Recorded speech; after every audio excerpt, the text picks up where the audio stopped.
All right, we're going to go into Chapter 6 now, and if you look on here, this is the end of Part 1 of the book. My guess is that with at least some of you in here, you probably have learned little thus far, other than if you haven't had much jQuery experience. All right, I would strongly suggest this chapter is around 20 pages long, that unless you've worked with JavaScript objects, that you at least page through the chapter and look at the examples. All right? So I'm on page 173, it looks like.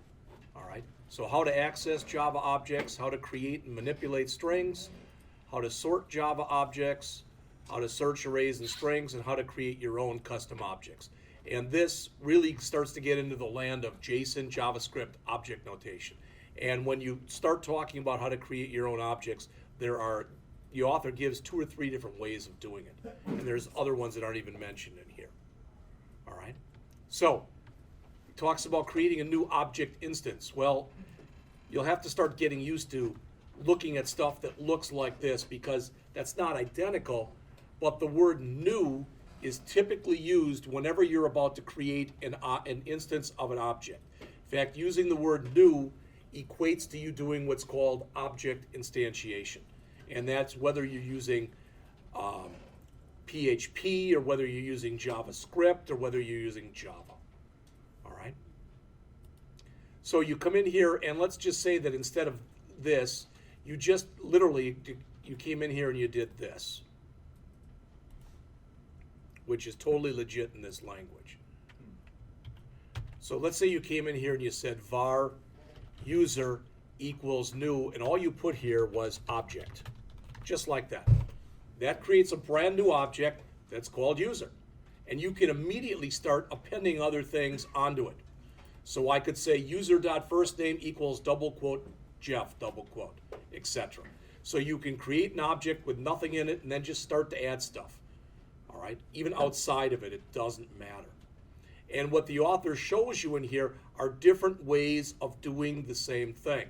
So the first thing that's shown here is assigning new values and methods to objects. And again, it looks a little bit different than maybe if you've worked in any other object-oriented languages before.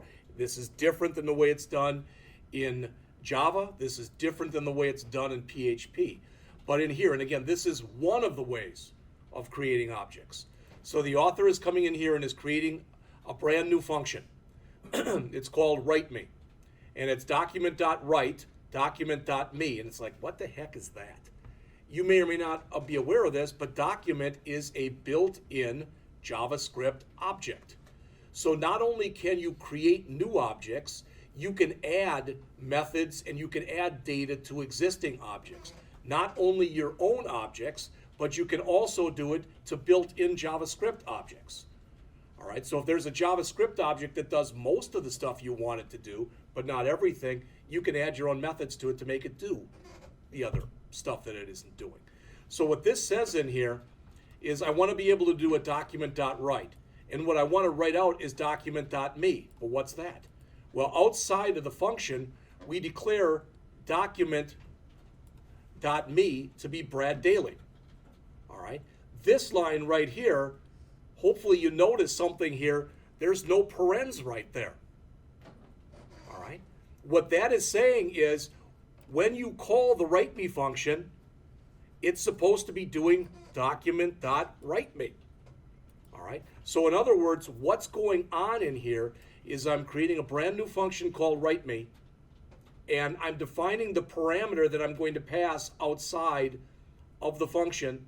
Then I'm saying that basically write.me is going to call document.write.me, and then I literally call it.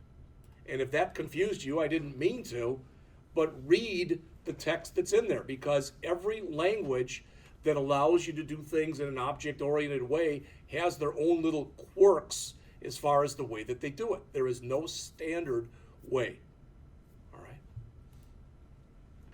So the author mentions here that some of the built-in objects that you have in JavaScript, there's number.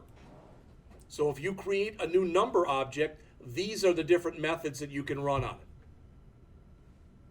it. And one of the key ones here, all All right, really two of them are the last two that are here. Well, I guess I can't highlight them. The toString, which takes a number and converts it to a string. And if you take a number and convert it to a string and you have to convert it back again, you can use the value of. All right, and I think I mentioned this to you, but one of the great sites on this is the hunlock.com site, which unfortunately has been down now for several days. There are other sites, I gave you that JS for cats. I think that's what it was, .com. So I didn't make that up when I showed you that before. But literally, I liked what I started to go through the stuff that was in here. And he talks about objects. All right, so there is a section in here on objects where he goes through. Unfortunately, with a lot of the people do this, these are the objects they start creating. Oh, cats and grandparents. Okay, fine. But that's probably not the kind of way that you're going to use something in real life. All right. String objects, some of the stuff that you can work with. I know the question got asked this morning. Remember that if you preface any of these characters, not both characters, but the second character here, if you preface it with the backslash, that means it's an escape string. So by saying \n, it means the next character that follows is not a letter N. It literally sends, this is actually to the system, that's a single character. Even though you're putting two characters in there, it's a single character. In here, the ones that you're going to use almost exclusively are going to be \n for new line and \t for tab. Some of the string methods that you can use, and again, this is not an exhaustive list. You can see some of them in here. Some of the more important ones are anything that works with substrings. All right, and what's a substring? It's a string within a string. We talked about this, I believe, last week. So again, if I'm looking through a big document and I want to know how many times, let's say it's on the Wisconsin Technical College system, and I want to know how many times Black Hawk Technical College is listed in there. I can go in there and I can go and look, all right? And I can look for the first occurrence. I can look for the last occurrence. I can go and put flags in there and tell it to look for every occurrence, all right? And there's more than one way of doing the same thing, all right? Uppercase, lowercase, etc. Combining strings. Well, again, hopefully you know this. You use the plus sign. I think I mentioned this the other day. Since you can use the plus sign in this language as both an addition operator and as a string concatenation operator, that's what's known as an overloaded operator. The reason I'm using that terminology is you're going to learn about overloaded and overridden methods in the Java class. All right. So again, they have some stuff in here with substring. Anytime you get -1 returned, that just means whatever you were looking for wasn't there. So if I put Backhawk Technical College instead of Blackhawk, it probably wouldn't find it. You can do string replace, and there's he gives you an exercise in here. All right. Then he talks about arrays. And again, when you create an array in this language, you can do it in different ways. Not all languages allow you to do that, where you create an empty array. With some languages, like Java, doesn't let you do that. You've got to put a size in there for the array. That wouldn't work in Java. But here it's creating an empty array, and what they're telling you here is when you create this array with 1, 2, 3, you can do it like this, or you can do it with these 4 lines. It's going to do the same thing. Or you can do it with these 4 lines. So good, bad, or indifferent, there's a lot of different ways of doing the same thing. All right. And again, here are some examples of things that you can use.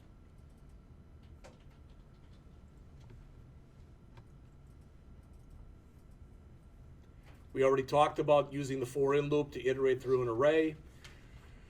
When you convert an array into a string, all right, that's in PHP, for example, that's called implode, where you're combining a bunch of things into one thing. When you go the other way, all right, it's called split in here, but in PHP it's called explode. All right, works the same way in both languages, just the name is different. Here are some of the things, again, that you can do with an array. To me, some of the most valuable stuff that's in here are taking a look at the particular tables that they show. For instance, this table is on page 180 something, 184. All right. Then he's got an exercise where he goes in and works with days of the week. I understand when they have examples like this, they may not be ones that you would use on a regular basis as far as the data, but everybody understands that. You understand the days of the week. All right. Java is very strong with JavaScript rather with date objects. When you create a new date object, you get it like this. In other words, you get the date, the day, the year, etc., or the month, the day, and the year. You also get the hour, the minute, and the second. There are many different ways that you can set up dates in this language. You can work with timestamps. You can do a few other things. Here's what you can do with math. And it may not look like it, but one of the cool things in this language are these two. The one here, the math min and the math max. Because I can pass that in 100 different values and it'll show me the biggest one or it'll show me the smallest one. All right. A lot of other languages that have a min and a max function will only allow you to pass in 2 parameters at a time. So if you want to go and search through a whole bunch, you might have to put it in a loop. Not here. Regular expressions, and I know I got asked at least one email on this, and I pushed you off last time to that regular-expression.info. All right. The idea with regular expressions, let me tell you one reason at least where these came about. For years, people who created databases did a really poor job of creating databases. So, for instance, they created a field in a database called name. And they put a first name, and then a space, and then a last name. Then there were people who said, you know what, this really kind of stinks. So they hired people to come in and basically figure out ways to go through their tables and break that one field up into 2 fields. Or if they had a first name, space, middle initial, space, last name, into 3 fields. You can do that with regular expressions, where you go through there and you look and your delimiter is a blank space. So I know when I find my first blank space, now I have my first name. When I find my next blank space, I have either my middle initial or my middle name, and then whatever follows, I have my last name, type of an idea. But there are a lot of things that you can do with regular expressions. By default, when you check a regular expression like this, it finds only the first occurrence and it's case sensitive. If you put flags on the end, like they show here, that means ignore the case. That'll find yourself an uppercase, lowercase, or mixed case. If you put a G in there, it finds every occurrence. If you leave the G off, it'll only find the first occurrence. All right? And notice perform multi-line match. Otherwise, it's going to stop the first time it finds a new line, which is a line feed carriage return. All right. Again, what's probably new in here then is the next section, and it's short. That's the good news. It starts on the bottom of page 189, and it goes all the way to, with the examples, page 194. So it's 5 or 6 pages. These are creating your own objects. So most of the stuff we talked about before, we looked at number objects and string objects and array objects, but this is solely your own stuff. This is the example I mentioned to you before. You can do it like this. You can do it like this. Some people like this second way that's shown here. All right. And again, I've mentioned another term to you. But if you go out to json.org, that's the JavaScript object notation. And they show you in here someplace, if I go out to JavaScript, what it's going to look like. All right. Oh, maybe not there. But someplace in here, they show examples. The point is, when you start to look at the way that it's set up in here, that's more or less the way that this style looks like. So some people prefer to create their objects like this as opposed to creating them like this. All right? Then they say a better method is to enclose the object inside of its own function block. This is creating another object. get used to using the word this right there. The word this that you see in this example is mandatory. And it's mandatory because you have a variable that's called first and you've got a variable that's called last. You're also passing in two values, one that you're calling first and one that you're calling last. So in order to take that first, which is the one here, and copy it to your actual variable, you need the word this. If you left that off, if you wrote it just like this, and you said first equal first and last equal last, it would take that value right there and copy it to itself, not to the one you wanted it copied to. So sometimes people look at that and they see an example like this and they go, okay, I sort of get that. I'm scared because I sort of get that. But if I go and do that and I type in this, all this stuff in here, what if I don't want to put the word this in there? Then if you've already got some variables that have been declared someplace, you know, with first and last, just call them, for example, F and L. Because if you do that, you don't need this. You don't need this. Now you just say first equals F and last equal L.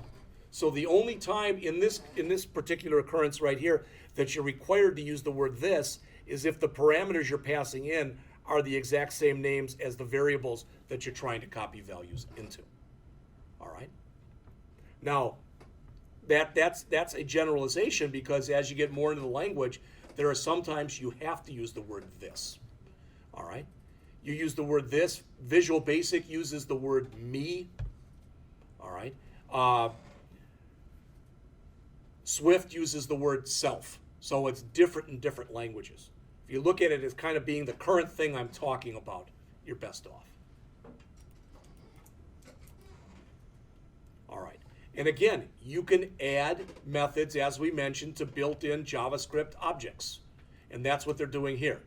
They say the first way you can do this is to define a static object and assign it as a property of the object on the fly. So in other words, all right, the document.write doesn't have a thing for get full name, but notice what we have in here. All right, we've got a user.first and a user.last. Okay, so then we got user.get full name equal make full name. Well, what the heck is that? That make full name is the function right here. So we're assigning a variable to a function. One of the most powerful things about JavaScript is a function is just another type of variable. So you can use a function like you use a variable, which means it can appear either on the left-hand side of an equal sign or on the right-hand side of an equal sign. All right, we're going to get into some of that as we get going. So they show you one way to do it here, another way of doing it here, and then finally the author says, but if you want to do it the most powerful way, you use a prototyping pattern. And notice the author mentions here why you might want to do that. It says the reason prototyping is better is because the functions are defined in the prototype. They're only created one time when JavaScript is loaded, rather than each time you create a new object. All right? What that's saying is they won't have to, it's kind of like caching something. When you put something in the computer's cache, all right, and you don't have to constantly be going out to the net, for example, for it, it's the same type of an idea. And finally, this last example, he goes through some of this stuff. All right? Now that's it. The only other thing I want to mention is, again, I'm going to give the homework out now, but after we do that, you're going to have Wednesday and all next week to work on this. Then when we get done, this is what we're going into next. Chapters 7 through 11. Accessing the DOM using both JavaScript and jQuery, navigating and manipulating jQuery objects and DOM objects, applying JavaScript and jQuery events. So again, that's DOM, this is event handling, this is starting to throw it into a web page, and this is working with the browser. All right, so we're going to go through those. Because the question that got asked before, I mean, here's your first homework, and I've got a hard copy for each one of you.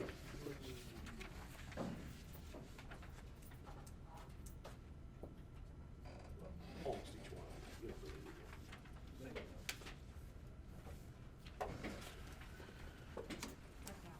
That one? All right.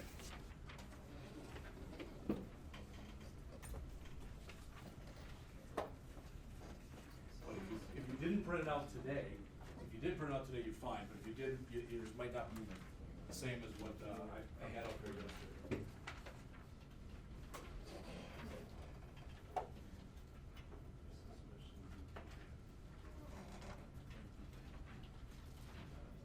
All right, so let's take about 5 minutes to go over this, but before I do, I want to stop my recording and start my recording again so that they're on different recordings. So